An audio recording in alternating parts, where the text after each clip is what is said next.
Robert's Shed log, 8th of March 2020. Timber! Hello, I'm Robert and welcome to my shed. Last week, if you tuned in, you will have heard that I was making a workbench out of rough sawn timber. I thought I'd explain what is rough sawn timber. Stop me if I get too technical, but wood comes in trees. This is a diagram of a tree. A tree starts out as a little sapling, like that, which isn't very thick, and eventually gets cut down and falls on its side like this. So, if you imagine this is the oldest piece of wood in the tree, the sapling, that becomes the heartwood of the tree. Because the sapling has to be strong, it has to stand on its own without a lot of extra material around it. So it tends to be the strongest piece of wood. Some exotic woods, it's a different colour, it's stronger, it's so on. With pine, it's pretty much the same. Pine just grows quickly on that wildfire. Try to spend 30 times it can as a sapling to become strong quickly. As time goes on, this dies after a year, and more pieces of wood, more tubes of wood, like that, grow along the sides until you end up with a log. Now, all of these tubes have one job to do, and that's to take water, and via sap, from the roots of the tree, here, up to the leaves, which would be on this side. Trees get narrow at the top. That means when you've got a piece of wood, that sap has to go somewhere. When the year's growth of the tree dies, the sap kind of pretty much, the water kind of pretty much stays in the tubes, and that becomes moisture content, is what joiners call it. This heartwood is the strongest bit, and you get the rest of the wood is pretty much about the same, the outside until you get to the bark. So when you're preparing a piece of wood, or when you're preparing a log for woodwork, the first thing you do is strip the bark, typically. Very rarely we leave the bark on. You then cut it into logs, into planks, and this is known as lumber in America and timber in the UK. And these planks are then racked, stacked and dried out, and that becomes known as timber wherever you are. So what you have then is rough sawn timber. Except rough sawn timber can be straight out of the sawmill, it's not usually dried. But before you can sell it as regularised timber, you need to put it, you need to test it, make sure the moisture content is what you think it is, what the regulations say it should be, and then you need to put it through a planer, which is a mechanical tool that does what the old plane tool, hand tool does, and cuts off the rough edges. Stops you getting splinters. That means you can measure exactly the size of the wood. Now, wood shrinks, which is why when you go to the hardware store and buy a 2x4, you end up with something that's 1 3/4 by 1.5, or it's thereabouts. It's because it came out of the sawmill 2x4 and then it shrunk over time. And that shrinking happens because all of the moisture that's in all of these tubes slowly evaporates over time, which is why you rack the wood. Now, I'm using rough sawn timber, which hasn't been racked. And this basically means that the wood will shrink. Pressure comes from the outside, indicated by these arrows, and so the log will shrink from the outside in. And if you ever actually rack up an entire log, it will generally split because there isn't enough material to store it all there. Now, I wanted to explain another couple of terms, which are plain sawn and quarter sawn. Now, plain sawn timber is where you cut it with the grain roughly even on both sides. You end up with a sort of crescent, a flattened out crescent shape on the wood. And that tends to react very badly to being racked up and stored. What happens is, as these pressures press on it, these corners will compress a lot more than the central section, and so you'll end up with the wood either warping or twisting or cupping or what have you. This bit is quarter sawn. That's where the wood goes through a slight angle, but not as much of an angle.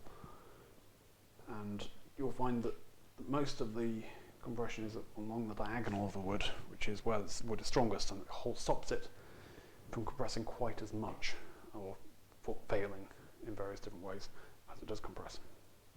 So when you're using rough sawn timber, ideally you want to be using that stuff. The problem is that sawmills will take the stuff that's quarter sawn and regularize it. I'll take the stuff that's rough sawn and sell it as plain sawn and sell it as rough sawn. Now, in case you're getting confused, rough sawn is analogous to regularised, and plain sawn is analogous to quarter sawn. I think I have those terms right. That's certainly how I'm using them in this video. Stay tuned for an addendum. So let's meet my workbench. Here it is, as you can see. Lovely pieces of wood, all nicely cut into the right shape and size. There's a few more on the floor, probably a little bit out of shot, these. So this is regularised wood. Now, I did say I was going to make the whole thing out of 100 by 300 rough sawn timber. Unfortunately, they were out of stock. So I got 100 by 47 green treated rough sawn timber, and this 100 by 47 regularised wood, which I'm going to be using to support the vices and to make the vice cheeks. The vice cheeks, incidentally, are the bits of wood that go between the vice jaws that actually hold the work. So here we have it. These bits are offcuts. These 4 pieces, I don't know if you can see them all. I can't actually see the screen from here, so I'm just guessing really of what you can see. And yeah, that's basically all I have. A very exciting moment a couple of days ago when the wood actually arrived. The wood has arrived! We have regularised, rough sawn, quarter sawn and plain sawn. There's 3 lots of rough sawn, plain sawn. Have I got that right? Plain sawn, I think, is the one where it's not taken from the edge. You can see if I press down here, the circles of the let's smile, a frown, I suppose that way up.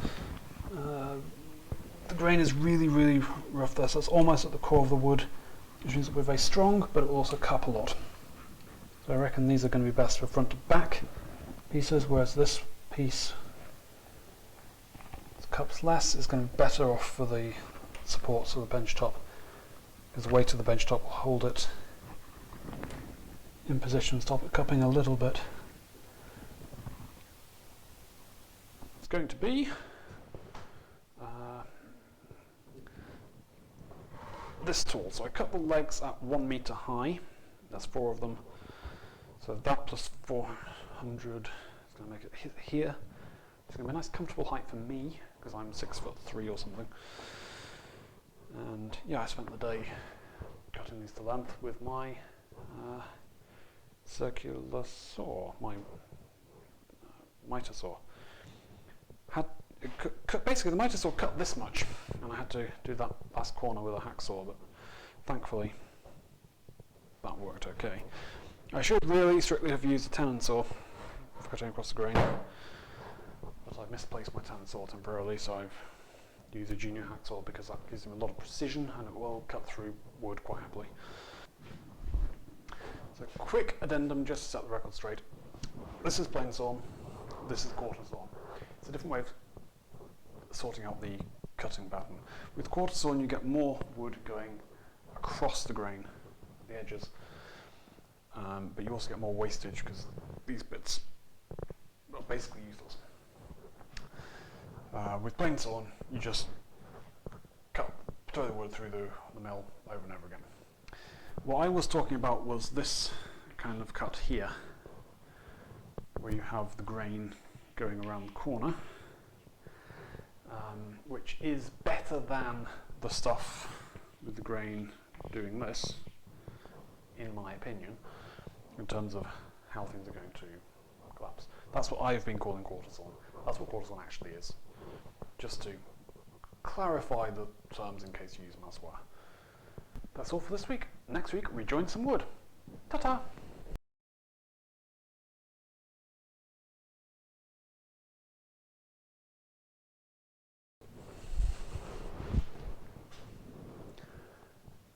Heartwood. Heartwood, see? Heartwood. At least 10 years growth on this tree. Miter saw. Range materials. Handheld doesn't really work for me. No. Tripods, please.